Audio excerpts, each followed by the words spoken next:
बच्चों स्विंग या झूले का मोशन ऑसिलेटरी या टू एंड फ्रो होता है, सब जानते हैं। अगर माइक्रोस्कोपिक लेवल पे सॉलिड्स में देखें तो एटम्स भी ऑसिलेट करते हैं, और अगर एक कंपास निडल को रेस्ट से डिस्टर्ब कर दिया जाए तो वो भी ऑसिलेट करती है। ऑसिलेशंस में भी एक खास टाइप का ऑसिलेशन होता है जिसमें फोर्स या टॉर्क डिस्प्लेसमेंट के प्रोपोर्शन में होते हैं। इस ऑसिलेशन को बोलते हैं सिंपल हार्मोनिक मोशन या एसएचएम। बच्चों ऑसिलेशंस और एसएचएम ऑल परवेसिव है। अगर फिजिकल वर्ल्ड की अच्छी अंडरस्टैंडिंग आप चाहते हो तो ऑसिलेशंस एंड एसएचएम पर कमांड करना बहुत बहुत जरूरी है। क्लास 11th के ऑसिलेशन चैप्टर में हम ऑसिलेशन के टाइप्स पढ़ते हैं, कैरेक्टरिस्टिक्स पढ़ते हैं और एनर्जी के बारे में डिटेल में जाते हैं। क्लास 11th के इस टॉपिक ऑसिलेशंस के इंपॉर्टेंट टॉपिक्स क्या हैं ये जान लेते हैं। पहला इंपॉर्टेंट टॉपिक है टाइप्स ऑफ एसएचएम, जो कि दो टाइप का होता है, linear SHM and angular SHM. दूसरा इंपॉर्टेंट टॉपिक है characteristics and equations of SHM. अब कैरेक्टरिस्टिक्स क्या होता है? कैरेक्टरिस्टिक्स मतलब एम्पलीट्यूड ऑफ एसएचएम, यानी कि पार्टिकल ऑसिलेशन के दौरान अपनी सेंट्रल पोजीशन से मैक्सिमम कितना दूर जाता है। फिर फ्रीक्वेंसी ऑफ ऑसिलेशन, यानी कि हर एक सेकंड में कितनी बार ऑसिलेट कर रहा है। टाइम पीरियड ऑफ ऑसिलेशन, एक साइकिल कंप्लीट करने में, एक टू एंड फ्रो मोशन करने में उसको कितना टाइम लग रहा है। फिर फेज और फेज कांस्टेंट्स भी कैरेक्टरिस्टिक्स होते हैं एसएचएम के, जिनकी अंडरस्टैंडिंग एक्सट्रीमली इंपॉर्टेंट है। अगर ये नहीं समझ में आए तो वेव्स चैप्टर भी नहीं समझ में आने वाला। अच्छा, इक्वेशंस कौन कौन सी आपको मालूम होनी चाहिए? एक तो position as function of time, दूसरा वेलोसिटी टाइम इक्वेशन, तीसरा एक्सीलरेशन टाइम, चौथा वेलोसिटी पोजीशन इक्वेशन और पांचवा एक्सीलरेशन पोजीशन इक्वेशन कम से कम आपको मालूम होनी चाहिए। और साथ में इनके ग्राफ्स मालूम होने चाहिए, ग्राफ्स की शेप्स मालूम होनी चाहिए।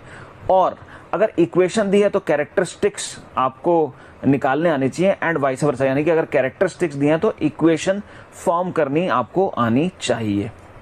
बच्चों थर्ड इंपॉर्टेंट टॉपिक है एनर्जी ऑफ एसएचएम, जिसमें kinetic energy, potential energy and total energy as function of time और इसके ग्राफ्स, फिर इन्हीं एनर्जीज के फॉर्मूले एज फंक्शन ऑफ पोजीशन और उनके ग्राफ्स, और फिर average values of kinetic energy, potential energy, total energy with respect to position and time. ये काफी इंपॉर्टेंट हो जाता है। फोर्थ इंपॉर्टेंट टॉपिक है बच्चों स्प्रिंग ब्लॉक सिस्टम। एक स्प्रिंग से कनेक्टेड एक ब्लॉक है जो कि हॉरिजॉन्टल, वर्टिकल या फिर इंक्लाइंड ओरिएंटेशन में हो सकता है। किसी भी ओरिएंटेशन में आपके पास एग्जाम में आ जाए, आपको इसका टाइम पीरियड निकालना आना चाहिए, फ्रीक्वेंसी कैलकुलेशन आनी चाहिए, जिसके दो मेथड्स आपको आने चाहिए, एक तो फोर्स मेथड, दूसरा एनर्जी मेथड। फिर खास तौर पे वर्टिकल स्प्रिंग ब्लॉक सिस्टम में आपको मीन पोजीशन आइडेंटिफाई करना आना चाहिए और एम्पलीट्यूड डिटर्मिनेशन आना चाहिए। उसके बाद variation of spring constant with length, यानी कि अगर एक स्प्रिंग को कट कर दें तो उसका स्प्रिंग कांस्टेंट कैसे वेरी करता है, इसकी अंडरस्टैंडिंग होनी चाहिए। फिर काफी इंपॉर्टेंट है स्प्रिंग ब्लॉक सिस्टम में कॉम्बिनेशन ऑफ स्प्रिंग में इक्विवेलेंट स्प्रिंग कांस्टेंट डिटरमाइन करना, जिसमें series combination, parallel combination and mixed grouping, ये सब काफी इंपॉर्टेंट हो जाता है। अगर two blocks connected by spring आप देखें तो इसका भी टाइम पीरियड ऑफ ऑसिलेशन निकालना जानना इंपॉर्टेंट है, जो कि रिड्यूस मास की टर्म्स में होता है।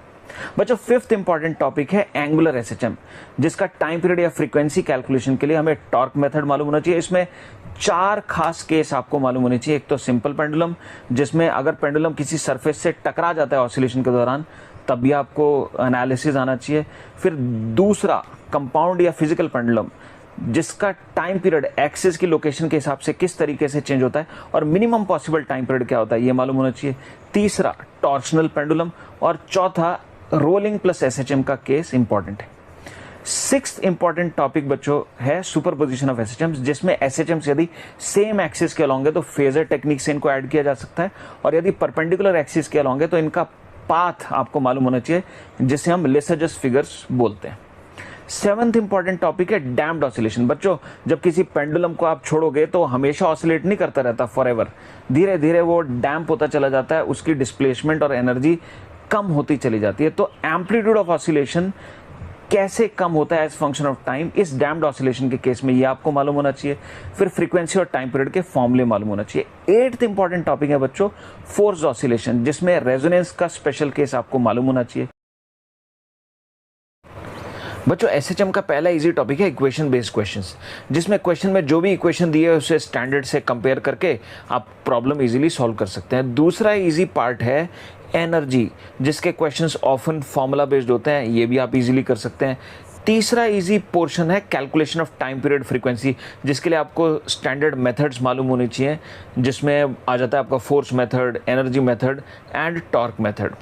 फोर्थ इजी पार्ट बच्चों है आपका स्प्रिंग ब्लॉक सिस्टम।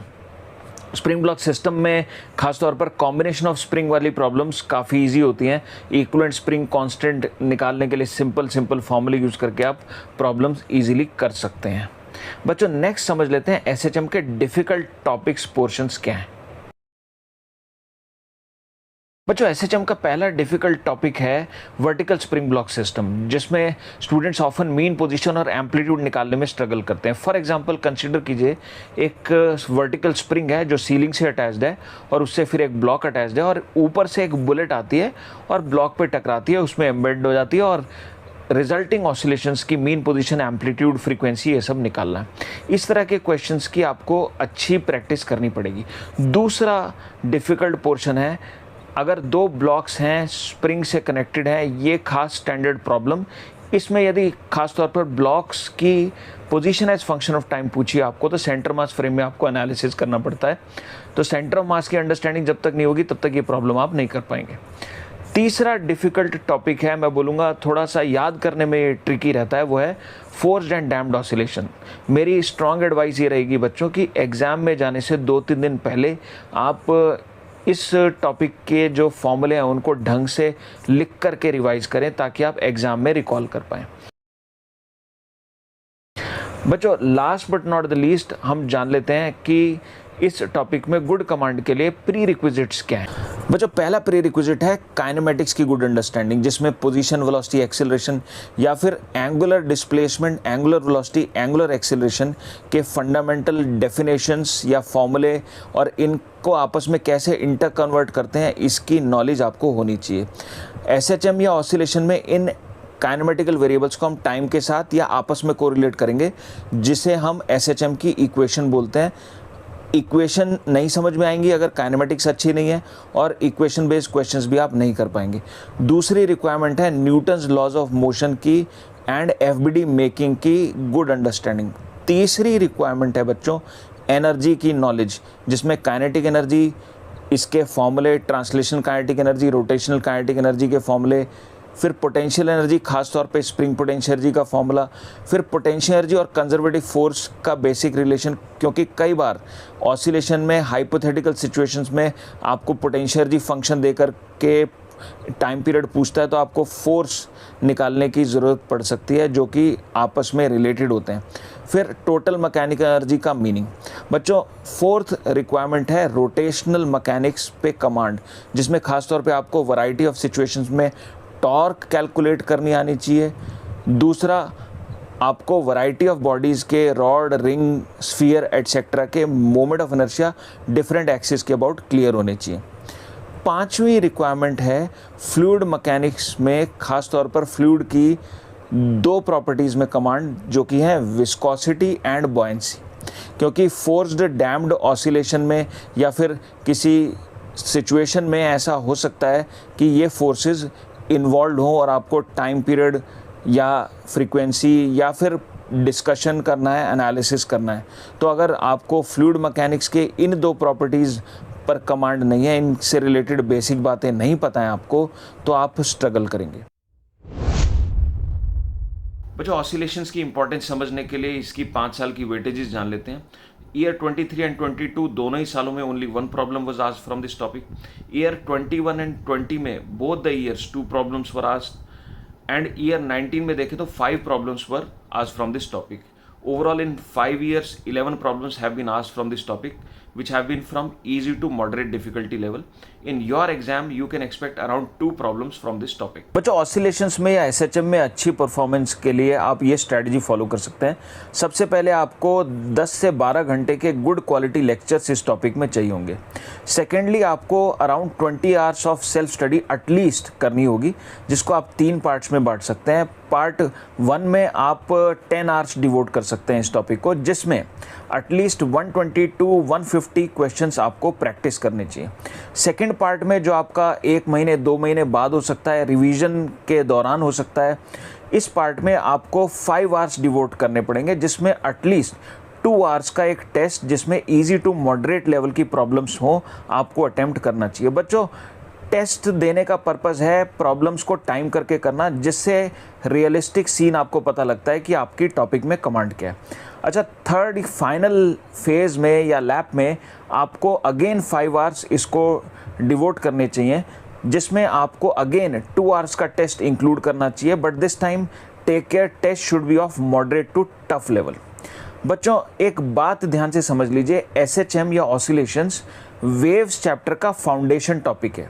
यानी कि अगर आप इस टॉपिक में वीक रह गए तो आपको वेव्स, जिसमें sound waves, string waves, electromagnetic waves, जो कि क्लास 12th का टॉपिक है, यह आ जाता है, इनमें आपको कुछ नहीं समझ में आने वाला, आप नील बटा सन्नाटा हो जाएंगे। अगर आपको किसी तरह की कोई हेल्प चाहिए टेस्ट में या असाइनमेंट्स में इस टॉपिक में, तो नीचे दिए गए डिस्क्रिप्शन बॉक्स में लिंक को आप क्लिक कीजिए, आपको डेफिनेटली हेल्प मिलेगी। I wish you all the best बच्चों।